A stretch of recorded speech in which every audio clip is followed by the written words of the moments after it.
ఈ రోజున ప్రజలందరూ ఇప్పటికే డిసైడ్ అయిపోయి ఉన్నారు. తెలుగుదేశం సంకీర్ణ ప్రభుత్వానికి ఓటేయటానికి ఈ రోజున ప్రజలందరూ కూడా మరి ఎప్పుడెప్పుడు ఎలక్షన్ వస్తుందా అని చెప్పి ఎదురు చూస్తా ఉన్నారు. గత 5 సంవత్సరాలుగా అన్ని వర్గాల ప్రజలకి కూడా వీళ్ళు చేసిందైతే ఏం కనబడటం లేదు. కేవలం వాళ్ళ నాయకులు అదే విధంగా వాళ్ళ ప్రతి కార్యకర్త కూడా తిట్లని ప్రోత్సహించటం, అసెంబ్లీలో అవి చూసి ఆయన ఎంజాయ్ చేయటం తప్పించి ప్రజలైతే చూసింది ఏం కనబట్టలేదు. అటు వ్యవసాయ వర్గాలు చూసినా మరి ఒక ప్రాజెక్ట్ అనేది లేదు, రైతులకి నీళ్ళు ఇచ్చింది లేదు. మరి రైతు నీళ్ల వరకు చూసుకుంటే ఈ నగరాలలో చూస్తే ఇవాళ ప్రజలందరూ మేము ఎక్కడికి వెళ్ళినా కూడా మంచినీటి సమస్య.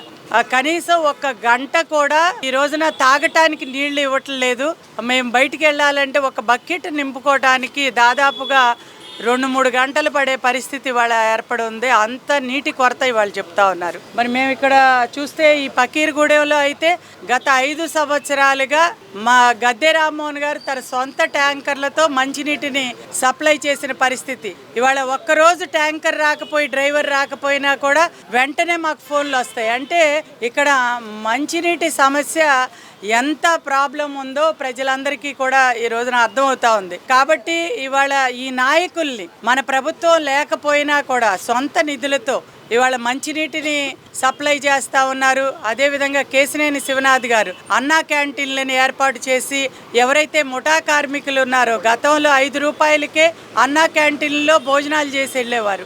అటువంటిది ఇవాళ వాళ్ళ కడుపు కొట్టి మరి ఆ అన్నా క్యాంటీన్లని రద్దు చేసిన ప్రభుత్వం దారుణమైన ప్రభుత్వం ఈ ప్రభుత్వం.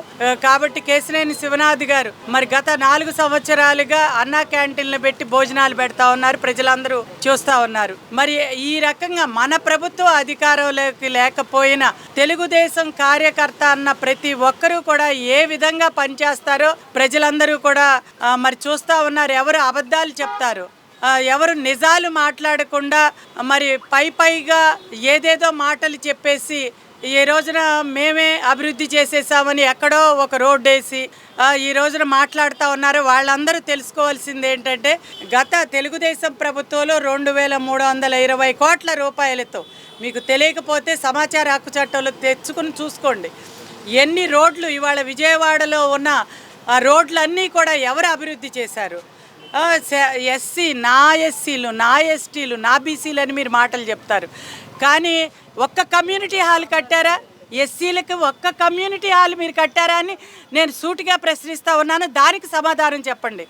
ఇవాళ కోకొల్లలుగా ఒక్క మన నియోజకవర్గంలోనే అంబేద్కర్ నగర్లో ఎన్ని కమ్యూనిటీ హాల్స్ కట్టారో మీరు తెలుసుకోండి, తెలుసుకుని మాట్లాడండి. ఎన్ని రోడ్లు అభివృద్ధి చేశారు. ఇవాళ ఎస్సీ ఎస్టీ కాలనీల్లో రోడ్లు అభివృద్ధి చేశారు, కమ్యూనిటీ హాల్స్ని కట్టారు, మరి మంచినీటి సౌకర్యాలను ఏర్పాటు చేశారు, అదేవిధంగా డ్రైనేజ్ సిస్టాన్ని అభివృద్ధి చేశారు. ఈ రకంగా అభివృద్ధి ఎక్కడ కనబడుతుందంటే తెలుగుదేశం ప్రభుత్వంలో గద్దె రామ్మోహన్ గారు అదేవిధంగా మన ఎమ్మెల్యేలు ఎక్కడున్నా ఒకవేళ వాళ్ళు గెలవకపోయినా కూడా అభివృద్ధి కార్యక్రమాలు చేసే ప్రతి ఒక్క చోట కూడా మన అభివృద్ధి అనేది తప్పనిసరిగా కనబడుతుందని ఈ సందర్భంగా తెలియజేస్తూ, తెలుగుదేశం స్కూల్ అంటేనే అభివృద్ధి. మరి ఇవాళ జగన్మోహన్ రెడ్డి గారి స్కూల్ ఏంటో అందరూ చెప్తారు. గంజాయి లాంటి మరి నేరస్తుల్ని తయారు చేయటం, వ్యాపారాలు చేసుకోవటం, మరి అంతేకాకుండా ఈ రోజున విపరీతమైన భాష తిట్లు వినలేని పరిస్థితి. ఇది వాళ్ళ స్కూల్.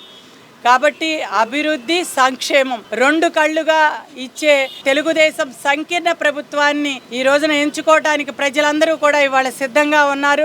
అందరూ మాకు ఇవాళ హారతులతో ఆశీర్వాదం పలుకుతా ఉన్నారు.